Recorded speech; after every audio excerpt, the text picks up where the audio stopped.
particularly type of multifamily housing we're incentivizing and where we're incentivizing it and why we're doing it.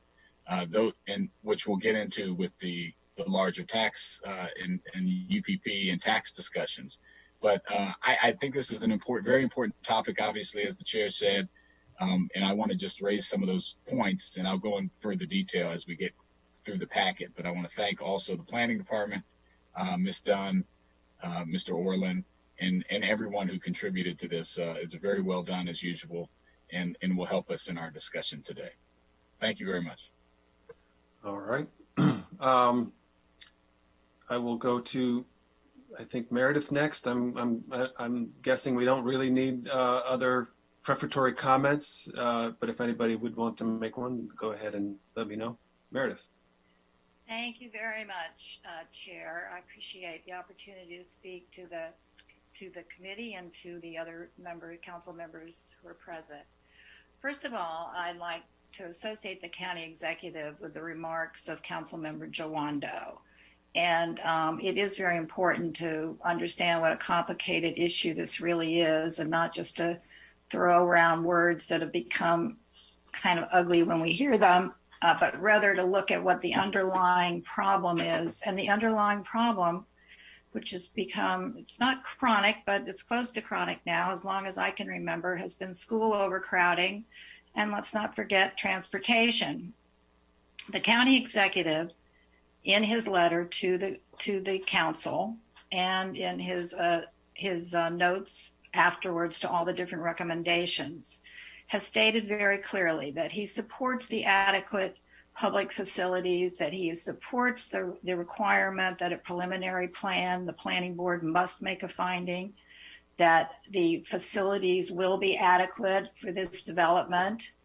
And he has supported a variety of ways to address this that are included in his comments, because this is a process that through the different steps, if they are done well, we can do a better job in addressing school overcrowding. For example, making sure that our student generation rates are accurate, that we know how many kids we're going to have to be dealing with, that we have some good sense of how many kids a new development will generate. These are all things that you've been working on in committee, and staff has made many good recommendations.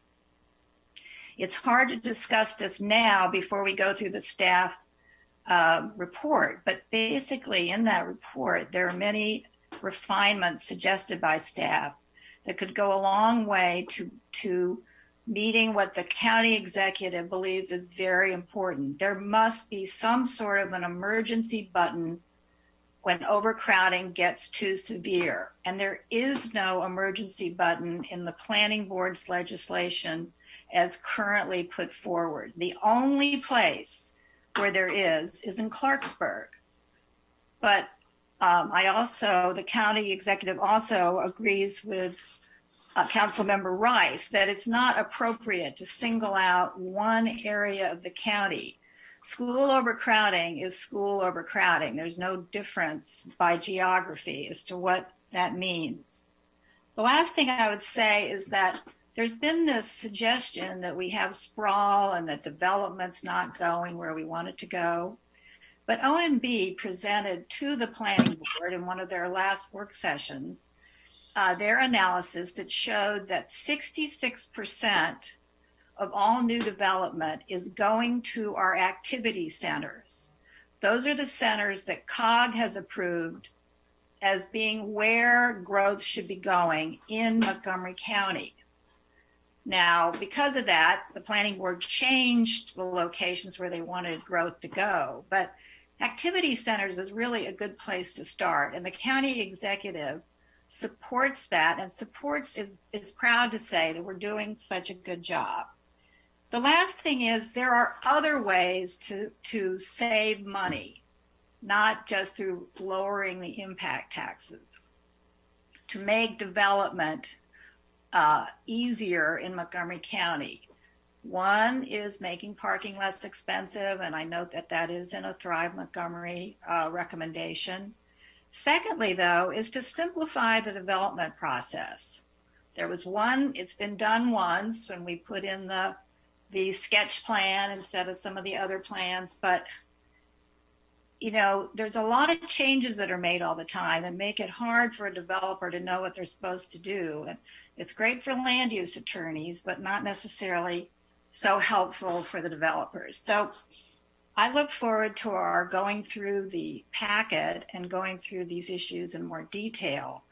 But throughout, the county executive supports some sort of emergency button if growth gets too extreme, overcrowding gets too severe in the schools, and we'll be looking towards accomplishing that goal. So thank you. Okay. All right, Pam, why don't we start with the packet? Okay, good morning. So as you've probably picked up from listening to all the introductory comments, today's work session is really about talking about school adequacy standards and residential development moratorium. These are really covered by recommendations 4.5, 4.9, and 4.16 in the planning board draft. They all relate to utilization adequacy and the rules that apply when a school service area is deemed overutilized. I do have some slides I can share. I don't know if that's useful. Chair Reamer, if you just want me to continue going through the Slides of what? So some of them are just some of the tables that are in the report, really. There's nothing additional that I have that's not in the report. Can't hurt. Maybe some of the things that were attached. Sure. But again. Then I won't have to look at myself all the time. Let's go ahead. Okay. On page 2, you'll see is a recreation. It's table 1 in the staff report. It shows the planning board's recommendation for school adequacy standards. And what it does, it places different standards for adequacy based on school impact area, has been discussed this morning. Currently, adequacy is a standard that's applied countywide. It places moratorium, replaces the moratorium standard for turnover and infill with this utilization premium payment.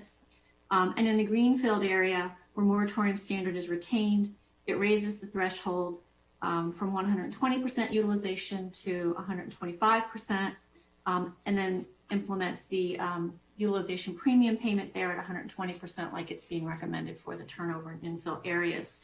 Okay, let's just pause here. I can't imagine anybody watching this actually doesn't also know what is being described here, but I think it would be worthwhile just to once again refresh the big picture, and maybe we can ask planning to articulate it here. But rather than having a countywide moratorium policy, table 1 in your memo on page 2 kind of brings together the approach recommended by the planning board, which is that the county will be divided into 3 regional typologies, and that's a greenfield impact area, a turnover impact area, and an infill impact area. And there will be no moratorium policy in the turnover or infill areas, but the greenfield impact area would retain a moratorium policy, and a utilization premium payment, which is a pretty significant increase, although anyway, it's a premium payment, would be applied when a particular school area is crowded, so that for a parent, at a school that has crowding, they might ask, why is development moving forward here? The answer is, well, there's a lot of reasons why we don't want to shut down the housing market, but we would be charging a premium in order to raise more tax revenues to be able to address crowding problems. And if this school's crowding problems are significant enough, then MCPS will have articulated that. So let me turn to Casey just to kind of articulate the vision here, and help set this up for us. Thanks. I think that the key here in understanding why the planning board believes this is a good approach and how it fits together is to think about the effectiveness of the moratorium, not based on how overcrowded the school is, but based on how many additional students it would prevent from being added to the schools, and whether that number is high enough to justify the damage that's caused by stopping development. So in the greenfield impact areas, a moratorium would stop a lot of school children from being added to the schools because it generates, by definition, a lot of new kids per unit.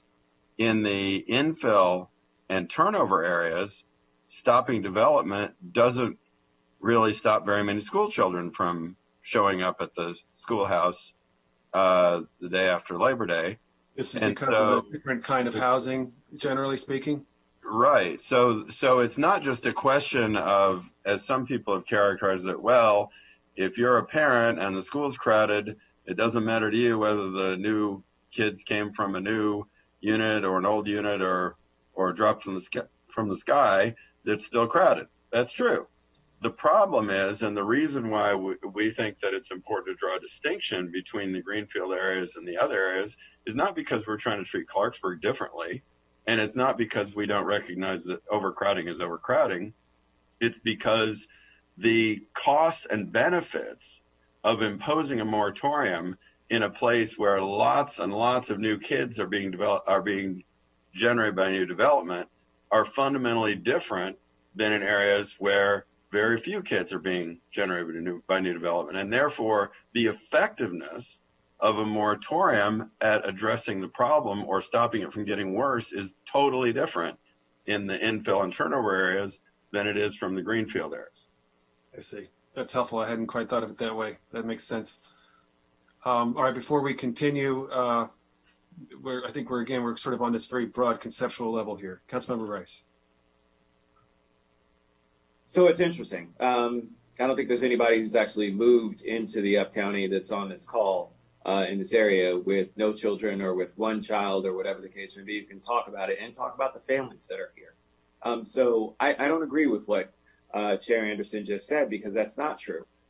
We looked at multiple houses. We didn't look at just what was new. We looked at what was affordable. That's what drove our decision. I grew up in Silver Spring. My wife and I, when we were looking, just this weekend, we were out at Rock Hill Orchard.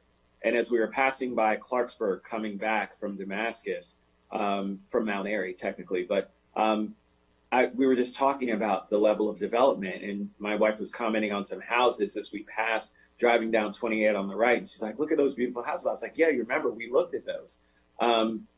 And it was a little bit far out for us. And, you know, you working in Bethesda, me working in Bethesda at the time, it didn't make a lot of sense. We wanted to try and stay as close in as possible as we could. But the reality is that with the two of us, Germantown was all we could afford.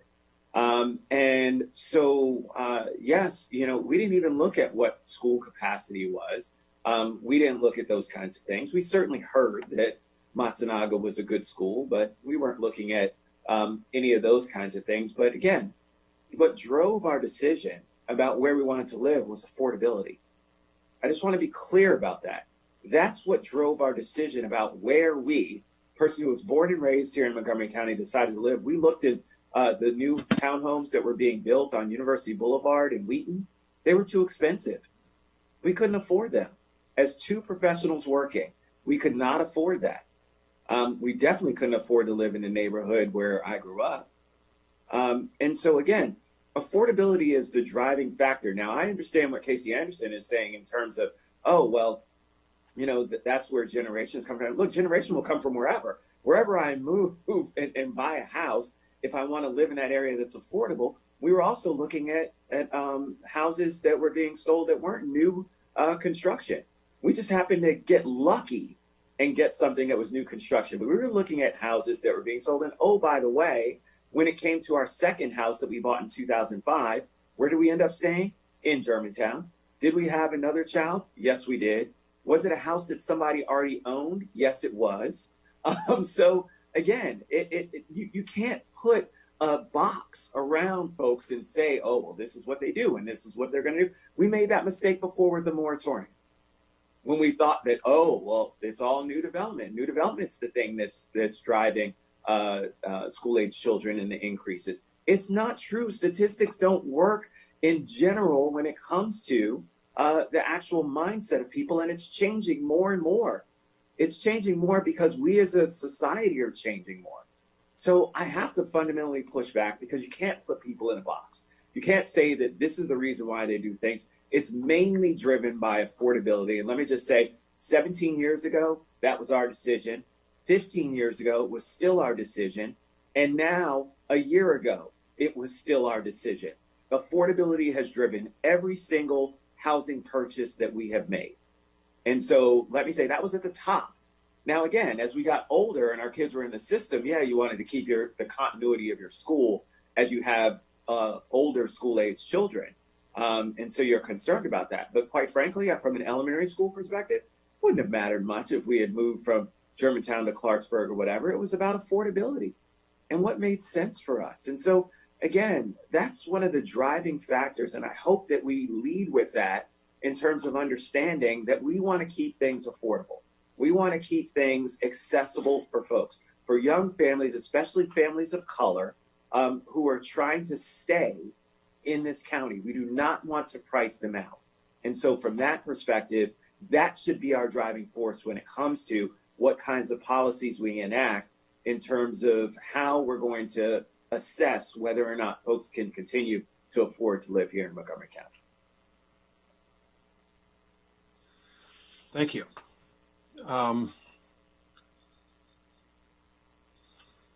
Very good. Comments on the framework from the planning board. Pam, you want to continue? Sure. Okay, so at the bottom of the second page of the staff report, and it just sets the framework to say that currently we do have a moratorium standard in the county, and it's when the schools reach 120% of their capacity. When that happens, the planning board cannot approve an application for residential development in those school areas. And as you've mentioned, Chair Reamer, that there are people in favor of moratorium because they hold that when you are at a particular level of overutilization, when our facilities feel burdened as parents, even a few more students feels like too much. And it does seem like a reasonable thought, right? You live down the street, your school is very crowded. How can new development continue because my school just feels like it's too much for our students to have to handle?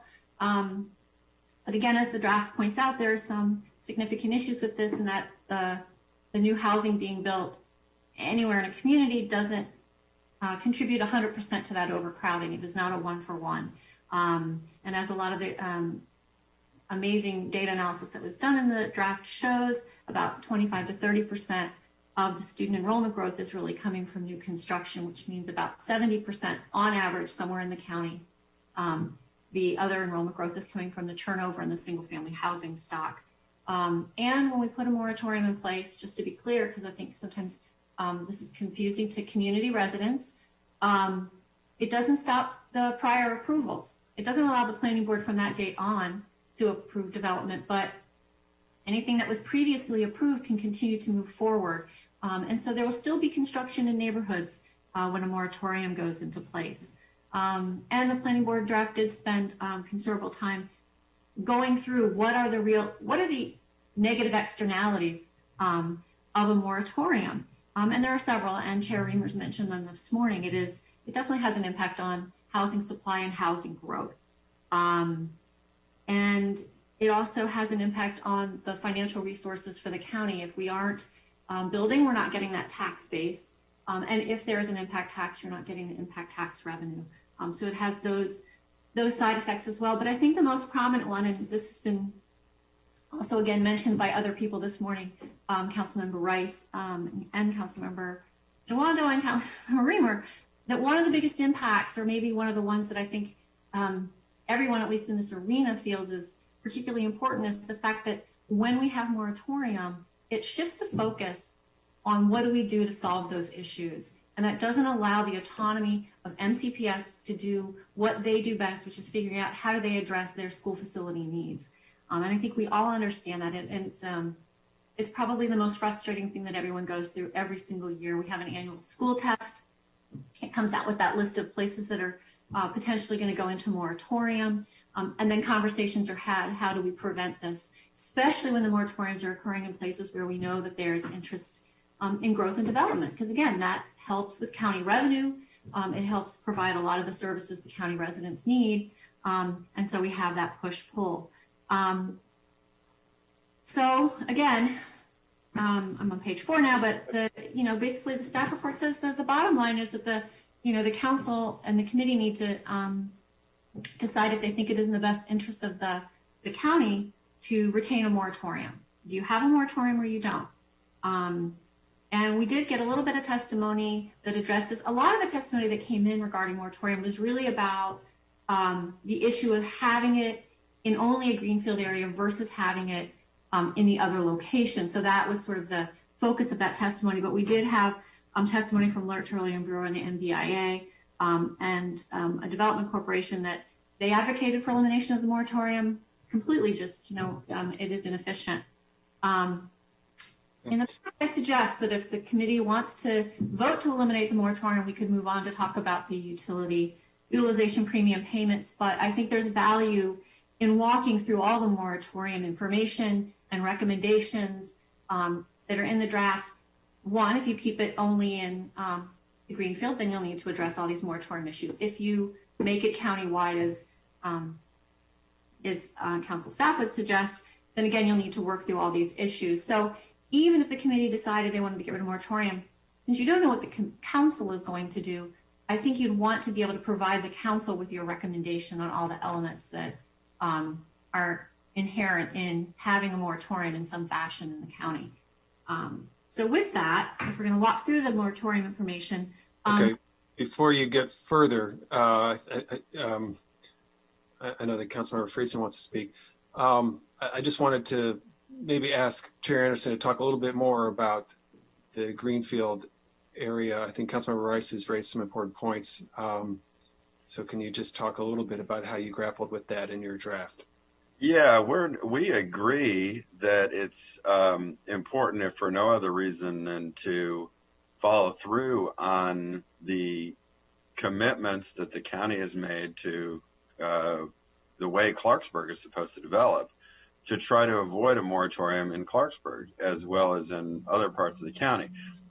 That's why we proposed 2 different alternatives to avoid a moratorium in practice, even though we would recommend retaining it in the policy as a backstop. And they are to increase slightly the number of students who would be permitted to be in the schools in Clarksburg before the threshold is exceeded. And the second one is to recognize that there's capacity in adjacent schools. So, we have a couple of projects that are in the pipeline right now that are now up against the moratorium because MCPS just changed the boundary in light of the construction of Seneca Valley, which actually made the problem in Clarksburg worse because of the way that they drew the catchment area for Seneca Valley. But in looking at this, what we noticed is it's not just that they took capacity basically from Clarksburg and gave it to Seneca Valley, but Gaithersburg High School and Damascus both have, I think, something well under 90% capacity. They're, I think, in their mid 80s, low 80s% capacity over the next 4 or 5 years. There are literally hundreds of classroom spaces available at adjacent schools of the Clarksburg cluster that exist in the real world. And so another way of looking at this would be to say, we recognize that a moratorium in an extreme case, to use Meredith's phrase, should be an emergency button. But why are you hitting the emergency button to punch out of the cockpit and parachute to earth when you've got capacity right next door? There, in fact, is no emergency if there is existing school infrastructure that's in the neighborhood. And in fact, in some cases may be available to students who are even closer than the school to which they're currently assigned. You wouldn't necessarily have to do a boundary change for that. You might even just adopt a more liberal COSA policy or use some other mechanism to move a few students into the adjacent cluster in order to accommodate the capacity problem. So even in Clarksburg, I think there are ways to solve the capacity problems or use the available solutions without shutting down development, while still preserving the principle of the thing, which is that this is still a greenfield area. Okay. Councilmember Friedson. Yeah, I appreciate it. I think that the recommendation from the planning board and planning staff has some data to suggest why they did what they did, but two things that I'm uncomfortable with here. One is the lack of consistency. I've been pushing throughout this plan and throughout this policy the need to be consistent, not just countywide, but among the various puzzle pieces that make up this total policy, because all of these different elements work together in my view. And number two, I just have a fundamental disagreement on the moratorium. I think it was the view of the planning staff and perhaps ultimately the planning board that moratorium was a good policy for a bygone era. I just, respectfully disagree. I think moratorium is not a good policy that doesn't achieve what it intends to achieve, which is to address directly school overcrowding, which frankly can only be solved by providing the resources necessary to build capacity. And we haven't done that. And to have a policy that hurts the very thing that it's trying to help is a major challenge. And to have a policy that by its design is a nuclear option. I think about sequestration at the federal level. They had a nuclear budget where both sides thought it was totally untenable. And the idea is it will force the two sides, the two parties to come together. But what happens when they don't? You end up with a disastrous, destructive outcome that hurts everybody. And in many ways, that's what a moratorium ultimately does. So I don't believe that we should single out one area of the county, even if it does have some unique characteristics. There are other places that are just like Clarksburg that survive without moratorium, like in Loudoun County, and other places that are almost exclusively greenfield development. And I don't believe that it's a policy for a bygone era. I think it's a policy that never really served the direct interests that it was intending to. And I think it's time that we put it to bed and we moved on with UPS and other mechanisms that actually provide the resources that we need while supporting the values and priorities that we share. And so I hope that we can move to eliminate moratorium, to take the staff kind of had a dual recommendation here of here's what we think you should do, but if you do this, make sure you do it countywide. I'll take option B in the staff recommendation, which I think was the right recommendation, to eliminate the moratorium as a policy, but do so countywide. And so that's where I'm going to land, and that's where I hope this committee moves today. Interesting. That's a curveball. Very good. Let's continue with the dialogue. All right. So Pam, you're suggesting we just keep walking through the memo, basically, I think. All right. Yes, if you don't mind. So actually takes us to the bottom of page 4, which is have a conversation about moratorium. The first would be, should the moratorium on development apply only countywide or apply only to certain school impact areas? The planning board draft suggests it apply to the Greenfield school impact area. As they state, this area exhibits the highest student generation rate. And in lieu of the moratorium and the turnover and infill, the board recommends the utilization payment, which is equal to about 60% of the impact tax per structure type. And, this is an unprecedented departure from the prior SSPs or growth policies that we've had with respect to school adequacy. And to date, adequacy of a school has been judged equally across our county. Any school with a utilization rate and seat deficit that meets a moratorium threshold is considered so overcrowded that any additional students should not be allowed. The planning board's approach contends that this concern that a few additional students is too much is only warranted in the Greenfield school impact area, and puts a lot of weight on the fact that this is because those housing units in that area do produce more students per structure type. And what this does is it assumes that the development's going to all happen at the same. If it happened at the same pace, that would actually be true. And if it happened at the same amount, that would be true. And I provide on page 5 a real detailed look at downtown Bethesda and Clarksburg. And the reason I did, I pulled the pipeline data that was online in the planning department to see how many units are left undeveloped in both of those locations. And in downtown Bethesda, there are approximately 6,100 multifamily units in the pipeline of approved development. So these units are approved, they're in the pipeline, potentially can come online. In Clarksburg, there are about 1,800 units remaining in the pipeline of development. Many of these are single family. And if you apply the regional student generation rates from the planning department draft that really take into effect that regional effect of students based on the types of housing that does get produced there, you get twice as many elementary students in Clarksburg as you do in downtown Bethesda. And that's the planning department's premise. You get a lot more students because you have fewer units, but it's the type of units, and we know from a fact that these units tend to produce a lot of students. So yes, you get twice as many students. However, there are two elementary schools that serve downtown Bethesda, Bethesda Elementary and Somerset Elementary. And if we look 4 years in the future, which was sort of the discussion at last week's Fed committee, we see that there's a seat deficit in those two elementary schools of about 100 seats. If you look at Clarksburg, there are 8 elementary schools that serve that area, some partially, some completely. But if you looked at those 8 elementary schools, there's 247 seats available in about 4 years. But what that hinges on is like, well, what happens if you were to build out in 4 years? That's the premise, okay?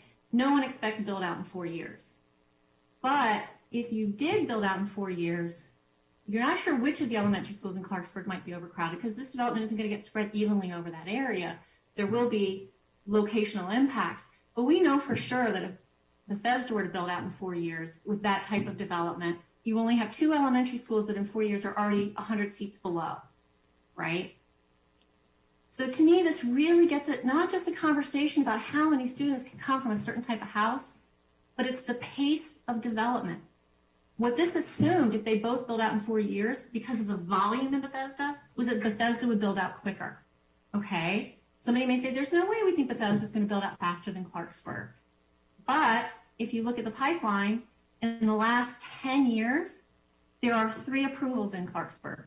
If you look at the last 10 years in Bethesda, 13. 95% of that growth in Bethesda has been approved recently. It is a hot market. Versus Clarksburg had a lot of very big approvals a while back that, yes, are definitely getting built out, and they are causing that high generation rate that the planning department calculated. But that doesn't mean that we know in 4 or 5 years from now that's going to continue. So the whole point of this was to say, because the SSP is really designed to really think about the pace of development, it's not as simple as saying those housing types produce more students. Therefore, we should characterize Clarksburg in one way like a greenfield and not look at the other parts of the county as potentially having an issue with growth or development. So I just think this speaks to a countywide standard, which I've already heard some of the council members advocate for a countywide. I just don't think we should say one place in the county should exhibit some moratorium level that is too much, if in fact that is the theory, to have one or not have one.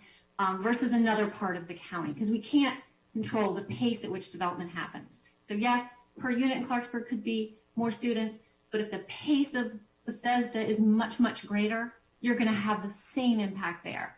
And it's not, in my view, the way we should treat our school system. So I think you should have one countywide system. I can stop there. Let's stop there. Councilmember Jawanda. Thank you, Mr. Chair, and thank you, Ms. Dunn, for the explanation. I agree that we should have a countywide system, and so I think I heard Mr. Friesen agreeing. I don't want to put words in his mouth, but agreeing with that as well. Yeah. Okay. Thank you. So we also have to address and I think that's very telling. The pace, and again, to my earlier point, if you only got, it's not rocket science. If you got 8 middle school or 8 elementary schools, whatever it was, versus 2, or 13 versus 2, and you add students, it's going to get untenable. I raised the point in the memo I sent to colleagues of this emergency button. We don't want to have all the negative things, including the inequity that comes from moratoria, where you have to rush and focus on certain areas that are hot markets, where tend to be wealthier residents potentially, and to the in MCPS, and we have to make these decisions of trying to put out fires. So that's one of the really bad things about the moratorium, and I think we all agree. But this emergency idea of, which I said at 135%, I wanted to ask a question of staff or whomever can answer. Maybe it's a school system question too. If we were to make the countywide standard, which I'm in favor of, but keep a moratorium at a very high level of 135%, are there any schools currently that are at 135%? And if so, how many?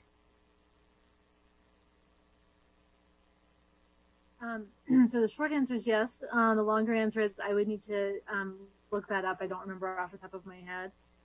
We do have some schools that are at that level. One of them is Clarksburg Elementary. As the numbers that Ms. Dunn was referencing, I believe, do include the fact that there is a new elementary school programmed in Clarksburg. However, due to the funding constraints last year, that project was also delayed. And so I think that, again, just, the piece that I think we would really point to, certainly as we really appreciate that the intent is to take development pressures off of the school system. We appreciate that fully. I think that the funding pressures are part of what, again, lead to sort of these weird chicken and egg situations. Again, that's been the case in Clarksburg at a number of different points in time. In fact, some of our Clarksburg construction took place, but was also delayed because of the last recession. And so again, these sort of timing delays with funding constraints can create situations that I think, again, feed into sort of this moratorium problem. But again, they're not easily solved with sort of the blunt instrument as we're discussing. Sorry, that's more than you asked, but at any rate, No, yes. no, I appreciate it. So it sounds like if I go a little further, you're saying that even if we were to set it at 135, that wouldn't eliminate that would still, which is significant overcrowding. You'd still have some schools it would be triggered, and you'd still have this blunt instrument that's not that delicate. Is there a level from, again, back to you, Ms. McGuire? So are you saying that you think, yes, we should just scrap it in its entirety? So I don't think the school system is prepared to be quite that emphatic about the moratorium, because again, really our interest is, as we're saying, to be able to make priority decisions about school construction that relate to school need. I think what we appreciate is that the moratorium as currently constructed has put a focus on projects where the project timing and the development timing have to coincide. And that can often cause problems for other areas of the county. It can cause problems for other kinds of projects. And again, I think we have seen some evidence of that. And as funding constraints increase, that problem is likely to be worsened, in my view. So certainly I think we would suggest changes to the moratorium at a minimum. But I do think that, certainly we continue to have a concern about school overcrowding, but our concern is really more on a resource and construction level than Sure. it is on a development level. Yeah, well, I think I think we all share. That's one thing. There's universal agreement is we need more money to provide for the things that the schools need at all levels. I think we're going to get to some of and we're not going to handle all that here, even though we're talking about some payments and things in impact taxes and UPPs and that we'll talk about and have talked about. I appreciate it. And the good thing, I think change is coming. Something's going to happen today. So it's just a matter of what level. So, all right. Thank you. All right. So I don't know if, yeah, go ahead. Go ahead, Mr. Chair. I was going to say, I was going to move, I didn't move this, but I kind of invoked Mr. Friedson, but I think if we want to move through an issue, the idea that we would have one countywide policy, I think maybe, but I'll defer to you on how you want to handle that. Thank you.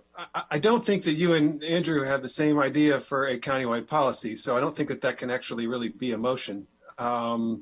If I understand it, you're advocating for a moratoria countywide of 135%, while Andrew is not. So I don't think there's a commonality there that could constitute a motion.